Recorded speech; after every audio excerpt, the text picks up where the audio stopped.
lahko obrazložite svoj glas?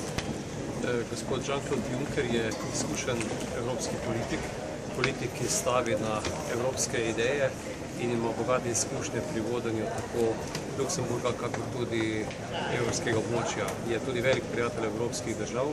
Danes pa zelo jasno predstavil izhodišče, po kateri poti ima namen voditi Evropo, se pravi Evropo, ki mora biti močan dejavnik v svetovnem merilu, imeti jasno močno gospodarstvo, ki temelji tako na eni strani na reformnih politikah, na drugi strani urejenih financah, hkrati pa tudi na spoštovanju socialne note in sam je želel biti in postati tudi predsednik socialnega dialoga, kako je dejal.